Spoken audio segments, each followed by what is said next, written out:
¿Qué tal, amigos? Gracias una vez más por permitirnos ingresar a sus hogares o tal vez en el auto, pero quisiéramos también que nos dejen ingresar a sus corazones para poder participar del repaso de la lección número 10.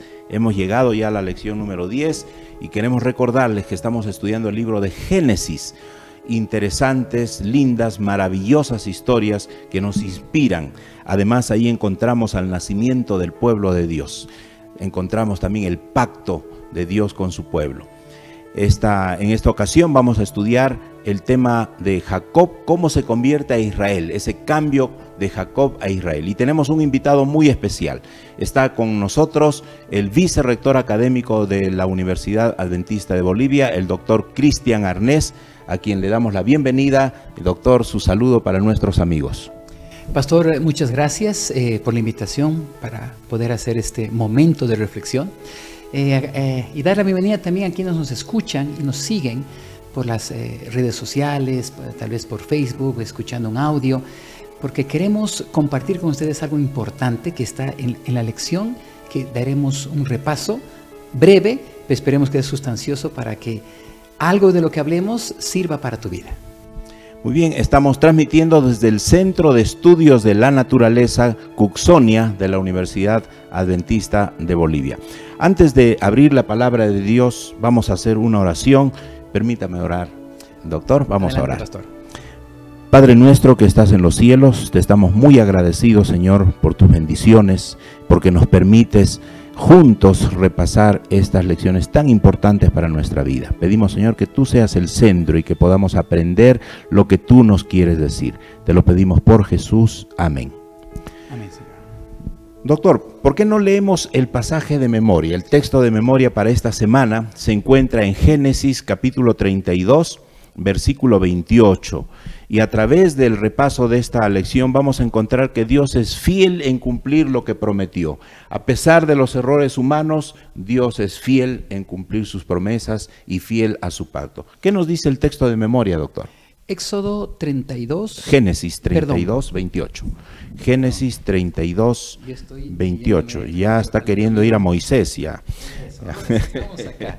Seguimos con la historia de Jacob, ¿no es cierto? Así es. Y eso está en capítulo 32 de Génesis, el versículo 28. Entonces el hombre dijo: ya no te llamarás Jacob, sino Israel, porque has luchado con Dios y con los hombres y has vencido. Así es. Justamente ahí encontramos el pasaje clave donde se menciona que Jacob recibe un nuevo nombre, ¿no? Una transformación.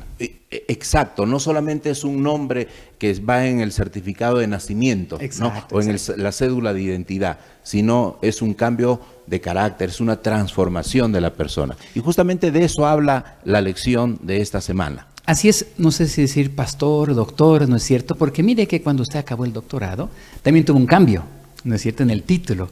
Pero ese cambio no se logró ese momento.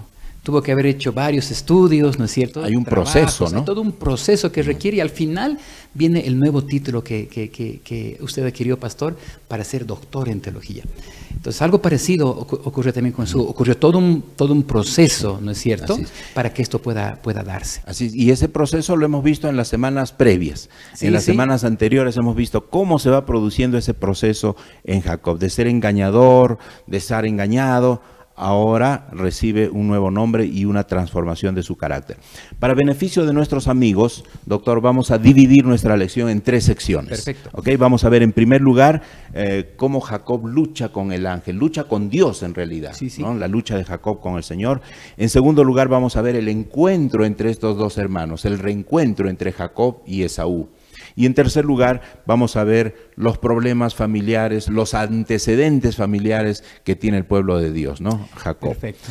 Así que vamos con la primera parte. Vamos a ver Jacob cómo lucha con el ángel en Peniel. Jacob está retornando, ahí quedamos la semana pasada, que se despide de Labán y se va, y está retornando ahora para el encuentro con su hermano Esaú. Imaginamos que él ha tenido una gran angustia, porque no sabía... La angustia de Jacob. La angustia de Jacob, ¿no? Ajá. Precisamente, que prefigura un tiempo de angustia al final de los tiempos, ¿no? Exactamente. Ahora, este Jacob está retornando y en Peniel tiene que dormir, hace el campamento con su familia Y ahí él tiene una lucha, dice, se presenta un varón. De paso, este varón, la palabra varón, ya se ha mencionado otras veces, ¿no? Cuando se le presenta a Abraham, cuando se le presenta a Josué, en otras ocasiones. Se refiere al mismo Dios, al ángel de Jehová, ¿no? Es el ángel del Señor. Y él tiene una lucha con este ángel. Al comienzo habrá pensado que es alguno de los del ejército de Esaú que vienen a matarlo, me imagino. ¿Qué habrá pensado? No sabemos. Pero Jacob lucha con este ángel. Pero por el relato se deja ver que Jacob se da cuenta quién es este varón. En medio de la lucha. En medio de la lucha. Sabe recién con quién estaba peleando. Se da cuenta con quién está peleando, con quién está luchando. Y ya está por amanecer y el varón le dice, déjame porque ya raya el alba. Y Jacob le dice, no te dejaré si no me bendices, ¿no? Miren, qué interesante en esta etapa de darse cuenta contra quién estaba peleando. Y cuando lo reconoce, ya cambia la lucha. Para comenzar, pastor, luchar contra un ángel. Yo creo que Jacob era nomás una persona físicamente, ¿no es robusta. ¿cierto? Robusta, sin lugar a dudas. Porque no estuvo en la lucha por 5 o 10 minutos, ¿no es cierto? Fue bastante tiempo que estuvo luchando. Por lo tanto, físicamente estaba muy bien. Pero cuando se da cuenta, ya cambia su estrategia de lucha, ¿no? Ya no quería vencerlo, lo que quería era abrazarlo. Retenerlo, ¿no es cierto? Entonces, le dice, aquí terminó la lucha, ¿no es cierto? No, pero dice, no, por favor, no te vayas hasta que tenga de ti la bendición. ¿No es cierto? Yo no sé cuántas veces hemos luchado nosotros, pastor, y decir, por favor, no te vayas hasta que tenga de ti la bendición. No sé si esa es nuestra lucha de todos los días, ¿no? Al levantarme temprano y decir, Señor, no voy a salir de mi habitación hasta que tenga de ti la bendición. Entonces tiene profundo significado espiritual esta lucha. Sin lugar a dudas, sin lugar a dudas. Primero es una lucha, o sea, con esto te está quedando claro que el tema de pedir una bendición a Dios no ha sido solamente un tema de que estoy bien, Señor, bendíceme. Requiere un esfuerzo de mi parte. ¿No es cierto? El tema de tener que levantarme temprano, el tema de tener un espacio de culto de la familia, un culto personal, el de asistir a una semana de oración, el de ir a la iglesia, requiere de mi parte. Y tengo que luchar contra mí mismo, ¿no? Para poder lograr aquello. Entonces, ahí me doy cuenta de la necesidad de que yo tengo que poner de mi parte, de mi esfuerzo, para lograr esa bendición de Dios. Ahora, doctor, trayéndolo a nuestros días, ¿no? Ya usted está tocando este punto. A nosotros ahora, ¿cómo nos ayudan esas luchas espirituales que a veces tenemos, ¿no? Con el Señor, y a veces largas horas de la noche luchamos con el Señor? ¿Cómo nos ayudan esas luchas a transformar nuestro carácter, a aprender algunas cosas para nuestra vida y sobre todo a sentirnos perdonados por el Señor? Mira, doctor, qué interesante lo que se comenta. ¿En qué sentido? Porque, volviendo a la historia, para que Jacob lo suelte finalmente, es que el ángel le golpea, ¿no es cierto? Le da un golpe en la pierna que hasta lo deja cojo, ¿no es cierto? Y solo de esta manera es que logra soltarlo, ¿no? Sí. Pero a veces nosotros estamos en un momento de lucha espiritual, tal vez con lo que creemos, tal vez con lo que sentimos, por la situación que estemos pasando. Y eso nos lleva a entender de que Dios permite que pasemos por situaciones muchas veces difíciles, porque nos lleva a rendirnos ante Él y decir, no puedo hacerlo solo. Entonces, esas luchas, esos problemas que enfrentamos en nuestra vida, nos fortalecen, nos hacen más maduros espiritualmente. Por un lado, ¿no es cierto? Y por otro lado, el decirle, Señor, no quiero que me dejes hasta que tú me des tu bendición. En otras palabras, reconozco que no puedo hacerlo solo. Reconozco que he tenido un pasado terrible, he sido un engañador, he sido mentiroso. Necesito de tu perdón, ¿no? Entonces, en esa necesidad es que abraza al ángel con toda su fuerza, ¿no es cierto? Y el ángel tuvo que golpearlo, ¿no es cierto?, hasta dejarlo cojo. Y a veces quedamos también cojos en el sentido espiritual, ¿no? Dolidos porque ha pasado algo que nos ha afectado. Pero a veces eso es necesario para adquirir la madurez espiritual que necesitamos y para sentir que realmente Dios nos ha perdonado. Y esa paz no tiene precio, ¿no? Así es. Esa sensación, esa tranquilidad es única, solo Dios nos puede dar. Ahora, Jacob, al recibir la bendición de Dios, sintió paz y desaparecieron los problemas de Jacob. No, para nada. Seguro que si estuvo durmiendo mal antes de que se encuentre, ¿no es cierto?, con el ángel, que no se ve que era el ángel, porque estaba angustiado, preocupado. No sé cuántas veces nosotros hemos estado en una situación de que mañana es un examen final, mañana tengo una entrevista con el gerente de una empresa, mañana tengo que llevar estos documentos al abogado. Uno está angustiado, uno no duerme bien, es más, cerramos los ojos, pero nuestra mente sigue pensando, ¿no? Estoy seguro que nos ha pasado a todos, Sí. una angustia de lo que no sé qué va a pasar el día de mañana. Entonces recibe el perdón de Dios, hay una tranquilidad, hay un respiro interno, ¿no es cierto? Pero aún así, el enfrentarme al problema al día siguiente, ¿no es cierto?, no es que desaparece. Voy tranquilo, ¿sí? Tengo la certeza de que Dios está conmigo, pero eso no elimina la situación difícil o complicada a la que tengo que enfrentarme. Así, ¿cuán importante es entonces, según lo que usted nos está relatando, sentir el perdón de Dios, ¿no? Porque uno vive con paz en el corazón. No sin problemas, los conflictos van a continuar, pero uno los ve desde otra perspectiva, con otros ojos, ¿no? Y es que ya no estamos solos, pastor, ¿no? Así es. Sabemos así que es. Dios está con nosotros y eso nos da cierta garantía, cierta seguridad, pero aún así el problema sigue siendo problema. Pero ya voy a enfrentarlo sintiéndome acompañado. Voy a enfrentar la situación difícil sabiendo que Dios está conmigo. Y eso cambia mucho la situación. Aunque el problema no se ha eliminado. Continúa. Así es, así es.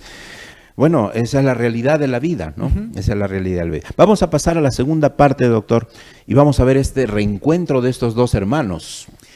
Hay mucha expectativa por este reencuentro y Jacob, pues justamente a eso se debe su angustia, ¿no? Se va a encontrar con su hermano, aunque tiene paz, pero como usted bien lo dijo, el problema continúa. Todavía continúa Esaú al frente, no ha desaparecido.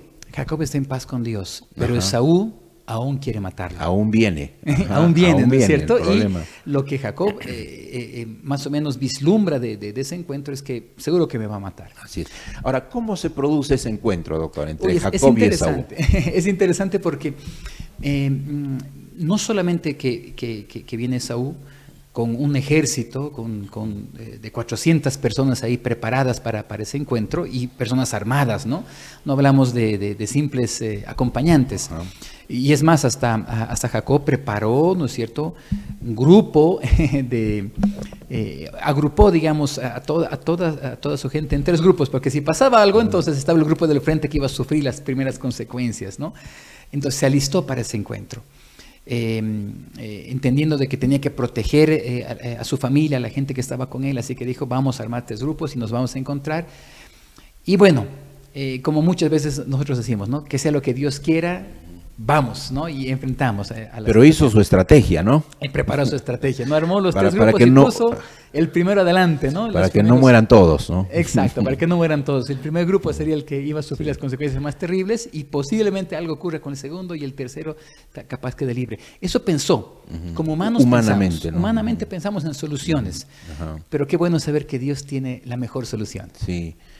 Ahora, el hecho de haber estado en paz con Dios, yo me imagino que eso ha influido en su propio semblante inclusive. No solamente es un cambio interior, sino también se nota, ¿no?, en lo exterior.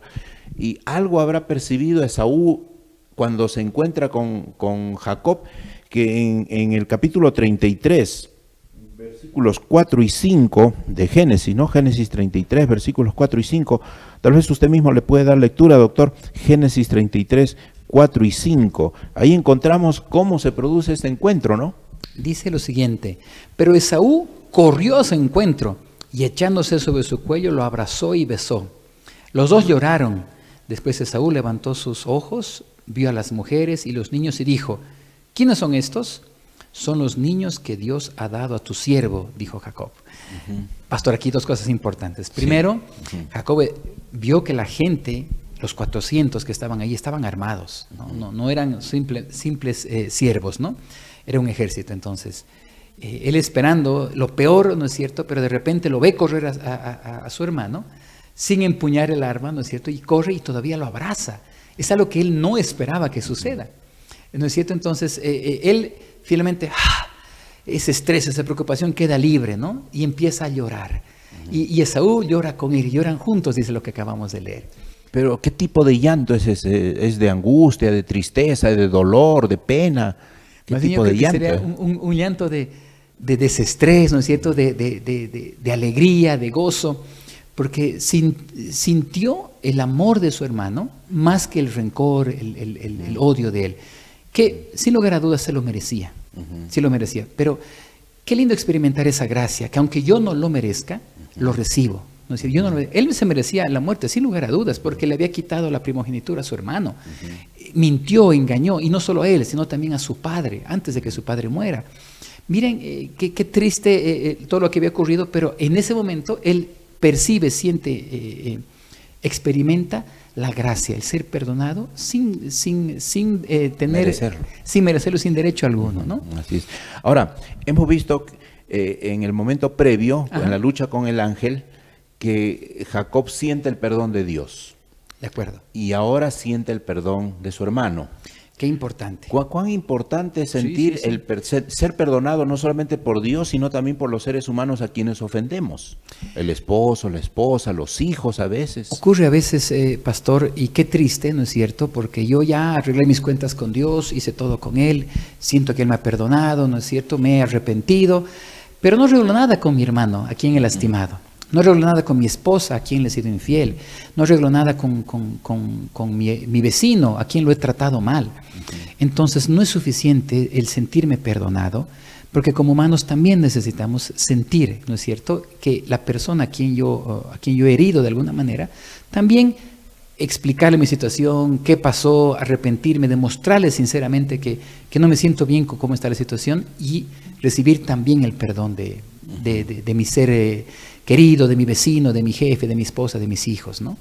Así es.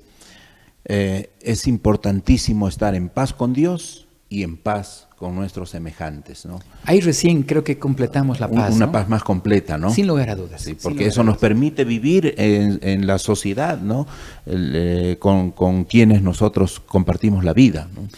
Porque, pastor, está bien, estamos todos buscando un tema espiritual, ¿no es cierto? Pero también aquí tiene que ver el tema social. Yo no puedo decir estoy bien con Dios, ¿no es cierto? Y cumplo todo lo que Dios me pide, pero sigo en enemistad con otra persona. Y a veces como cristianos cometemos ese error, ¿no? Entonces, sí, no interesa, finalmente Dios sabe. No se trata de eso, se trata de que yo también debo buscar el estar bien con el prójimo. Entonces recién la angustia desaparece. Y otra cosa importante, en ese encuentro del que estamos comentando, pastor, ese semblante diferente que vio Esaú en Jacob, ¿no es cierto? Vio un rostro diferente, un rostro iluminado, porque ese rostro solamente te puede dar Dios cuando estás en paz con Él.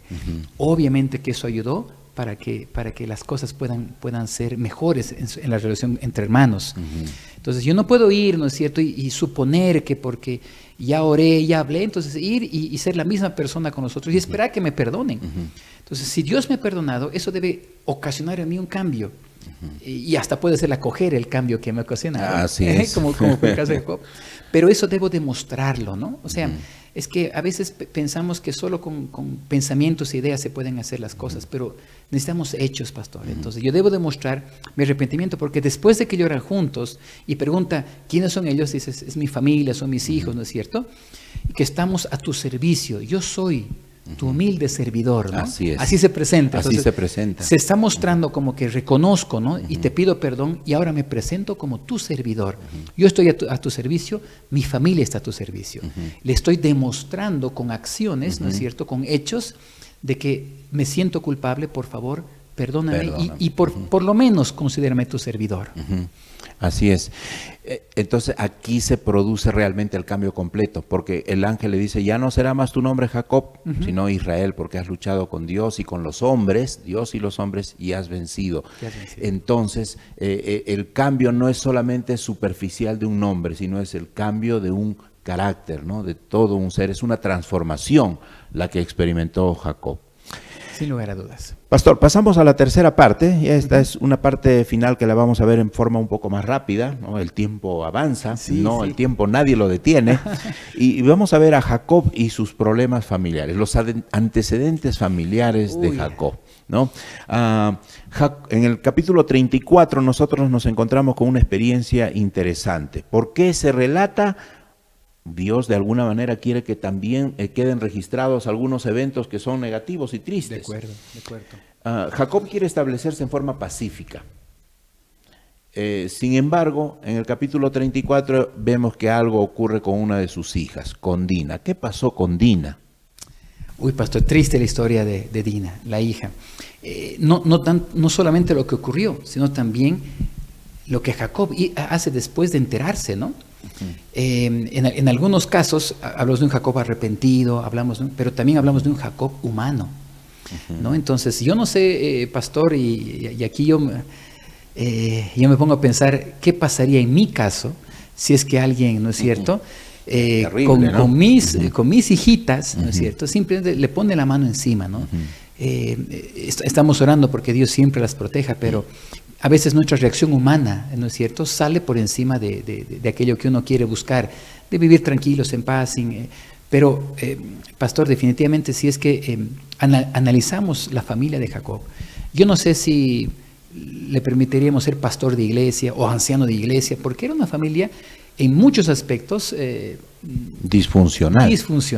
Y problemática, ¿no? Y problemática, y con situaciones como esta, ¿no? Sí. Ella fue abusada, ¿de acuerdo? Entonces, y Jacob también, ¿no es cierto?, buscó un poco el tema de revancha, ¿no? De ver qué se puede hacer con aquel que osó, ¿no es cierto?, meterse con mi hija. Pero también más adelante ocurre una situación algo parecida y no hace nada, ¿no? Entonces, uno se pregunta y dice, ¿cuándo sí, cuándo no? ¿Por qué? Qué difícil lidiar con familias que tienen este tipo de dificultades. Así es. Y si está escrito en la Biblia, es porque al ser nosotros familias y personas que formamos parte de la familia humanos, aún así, a pesar de estar con Dios, a pesar de haber recibido su perdón, a pesar de haber vivido la gracia, ¿no es cierto?, inmerecida, debemos continuar aferrándonos, ¿no es cierto?, a la presencia de Dios en nuestras vidas y no soltarlo hasta que Él nos bendiga, porque de otra manera seguiremos cometiendo errores y equivocaciones. Así es. Seguimos con Jacob y sus problemas familiares, problemas en general. Dios le dice que se vaya a Betel. Y va a Betel y encuentra una realidad ahí, ¿no? Una realidad de idolatría. ¿Qué podemos aprender nosotros con este incidente, con lo que hace Jacob, ¿no? Especialmente si leemos los versículos al capítulo 35, si no me equivoco, capítulo 35. Ahí nosotros encontramos que Jacob pide que se destrocen, se destruyan, que se eliminen todos los ídolos, ¿no? Todos los ídolos que hay ahí. Correcto. Ahora, ¿qué podemos aprender con respecto a la verdadera adoración? Aplicándolo ya para nosotros, ¿no? Para en nuestro nosotros. tiempo, porque hay ídolos de todo tipo. Claro, los ídolos han cambiado un poquito de disfraz, ¿no? El día de hoy no tenemos tal vez ídolos en nuestras casas como imágenes, ¿no es cierto?, de cualquier... De piedra o de madera. De piedra, madera, de humanos, de humanoides, de combinaciones. Pero sí tenemos otros ídolos también a los que estamos tal vez hasta rindiendo culto, ¿no? Cómo nos desesperamos cuando estamos viendo una serie en Netflix o una novela, ¿no es cierto? Y es la hora de ver y dejamos todo por verlo.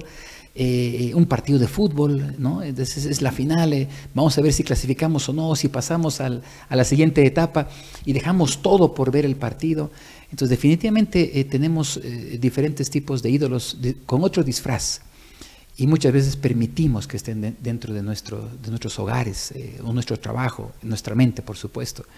Entonces sí, efectivamente el tema de idolatría es un tema fácilmente contagiable. No sé si estoy hablando de manera correcta, ¿no? Sí. Porque todos lo hacen, porque en la iglesia no se ve mal, porque no es malo, o sea, finalmente es ver un partido de fútbol, finalmente es ver algo que me va a distraer, aparte estoy cansado, ¿no es cierto? He venido del trabajo, así que puedo poner muchas excusas y poder poner cosas antes que a Dios.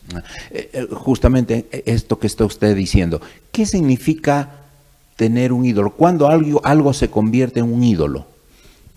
Cuando ocupa un lugar más importante que el de Dios. Ajá, entonces cualquier cosa puede convertirse en un ídolo. Hasta el trabajo. Así que es necesario. Hasta cosas buenas, ¿verdad? De acuerdo. Una esposa puede convertirse en ídolo. Una hija, un hijo, ¿no es cierto? Porque le estoy dando más importancia. La más iglesia. atención. El trabajo en la iglesia. Aquí los pastores corren un peligro, ¿no? Porque trabajar para la iglesia es importante, sin lugar a dudas, pero hasta el sábado estamos tan metidos en actividades y predicaciones y visitas y todo. Y descuidamos nuestra relación con Dios. Exactamente, exactamente. Entonces, todo aquello que me quite ese momento especial de estar con el Señor, aquello que me aparte de mi comunión personal con el Señor, ¿no es cierto? Y lo priorice por X y Z motivo, definitivamente se puede convertir en un ídolo. Así es. Ahora, doctor, tratando de aplicar esto para nuestra vida, Dios le dice a Jacob que se vaya de este lugar a Betel y se encuentra con una situación de idolatría, pero que Jacob lucha contra eso. El cambio, la transformación de una persona, ¿es simplemente cambiar de lugar? ¿En qué consiste el cambio de una persona? Si hay personas que dicen, en esta iglesia todo está mal en esta iglesia, no, aquí no me siento bien, voy a irme a otra iglesia. Y va a otra iglesia y dice, no, aquí todos son chismosos o etcétera, me voy a ir a otra iglesia. Y se va de iglesia en iglesia, o de ciudad en ciudad, o de trabajo en trabajo, porque todos son malos aquí. ¿El cambio consiste en eso, en mudarse geográficamente? Mire, incluso, pastor, ocurre a veces al revés. En mi anterior iglesia, en mi otra iglesia era así, en esta iglesia no es lo mismo, ¿no? Yo cuando estaba, ¿no es cierto?, trabajando en tal, era así, y ahora no es lo mismo, no es igual. No, definitivamente el medio, ¿no es cierto?, las personas no deberían afectar en mi conducta. Cuando nosotros vamos con la intención de servicio, porque pasa conmigo, pastor, capaz también con usted, cuando yo voy a una iglesia por invitación, porque estoy en esa ciudad, soy de viaje, me gusta sentarme y ver cosas nuevas, ¿no? Y nunca falta el hermano que, igual que en mi iglesia, también está en esta iglesia, ¿no? El que está siempre ayudando, el que está con los equipos, el que las hermanas diaconisas que dan la bienvenida en la puerta, dice, qué lindo, uno se siente en casa. Pero no me siento cómodo estando sentado, o sea, yo también quiero ayudar, yo también quiero hacer algo, ¿no? Entonces, hay iglesia que vaya, yo voy con la intención siempre de colaborar, de ayudar, no voy a sentarme, ¿no? Estoy viendo aquello, entonces, no importa dónde esté, ¿no es cierto? Mi actitud de colaboración, de servicio, debería ser la misma.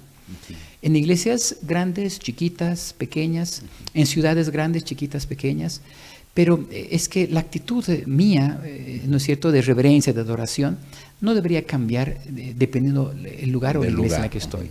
Sí, y si algo tenemos que cambiar, no es el lugar geográfico, sino el cambio debe producirse dentro de nosotros, en el carácter. En el carácter. Entonces, en las actitudes. Tu disposición a servir, ¿no es cierto? Me gusta a mí mucho ir a iglesias, por ejemplo, que están en el campo, estas iglesias que están alejadas, porque la sonrisa que dan los hermanos, el apretón de manos, el abrazo que podemos dar finalmente, ya no hay el tema, ¿no es cierto?, de distanciamiento, podemos abrazar a los hermanos, qué lindo es aquello.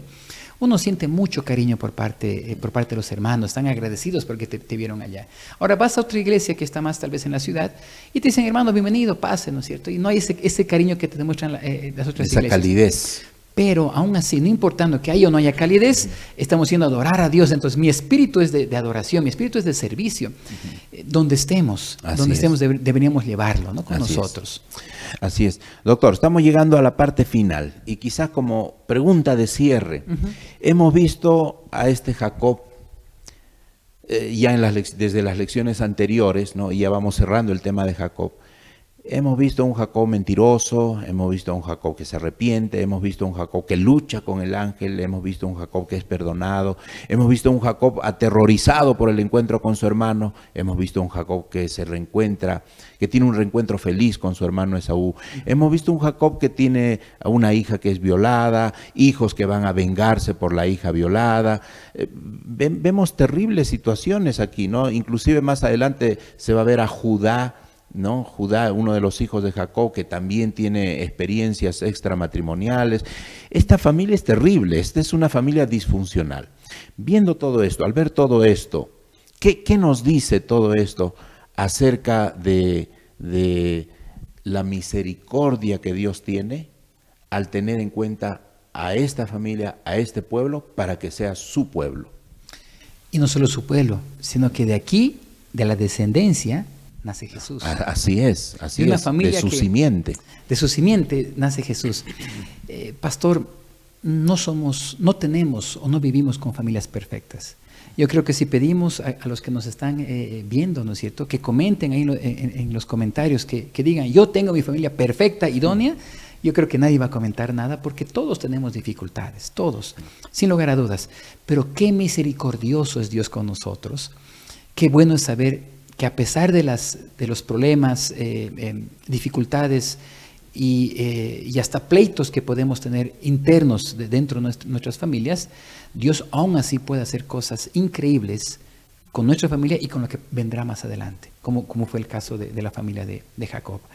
No dudemos, queridos hermanos, pastor, de que eso no esté en nuestras manos, eso es en manos de Dios. Y Dios puede hacer cosas increíbles de familias como las nuestras, imperfectas.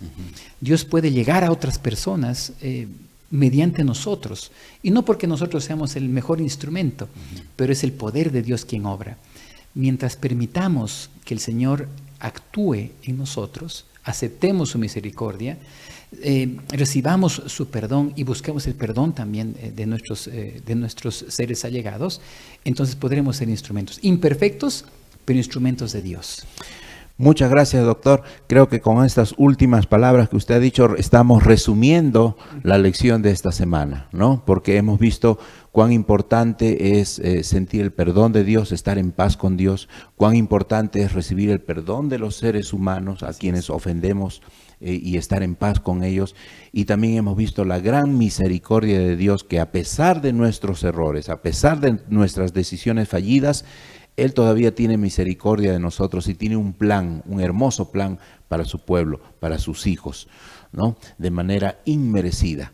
Se ve la misericordia del Señor. Y el Señor va a cumplir sus promesas, va a cumplir sus propósitos, independientemente de nuestras decisiones fallidas, ¿no? Así que, queridos amigos, encontramos esperanza en este estudio número 10 de la lección, porque tenemos un Dios maravilloso y misericordioso, que nos salva por la fe en nuestro Señor Jesucristo y no por las obras o esfuerzos que nosotros hagamos. Vamos a despedirnos con una oración. Doctor, por favor. Inclinemos el rostro, cierren los ojos donde estén, queridos amigos. Padre Santo, queremos agradecerte en esta hora porque nos recuerdas que a pesar de nuestras imperfecciones y pecados, tú estás dispuesto a perdonarnos y transformarnos. Querido Señor, que esa transformación sea profunda, sea interna y podamos ser nuevas criaturas gracias a tu bendición. Te rogamos que nos motives a que te busquemos en la mañana, en la tarde, en la noche y no te soltemos, Señor, hasta que tú nos bendigas.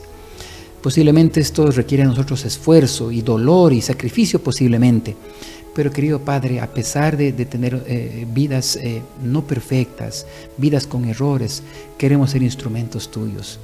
No porque seamos el mejor instrumento, pero porque tú puedes utilizarnos de la mejor manera. Queremos ser personas, hogares, iglesias de bendición, para que donde tu presencia esté, podamos nosotros también actuar mediante tu poder para llegar a otras personas y ser motivo de esperanza para gente con la que compartamos. Te rogamos nos acompañes, Señor, te rogamos nos bendigas y nos permitas ser instrumentos tuyos donde quiera que estemos. Bendícenos, te rogamos en nombre de Jesús. Amén. Amén. Bien, queridos amigos, los animamos a continuar estudiando el libro de Génesis. La próxima semana estaremos repasando la lección número 11 y ya entramos a ver a uno de los personajes importantes también de la Biblia, que es José. Veremos lindas historias, inspiradoras historias de José. Los invitamos a estudiar la lección número 11 y nos vemos la próxima semana. Que el Señor los bendiga.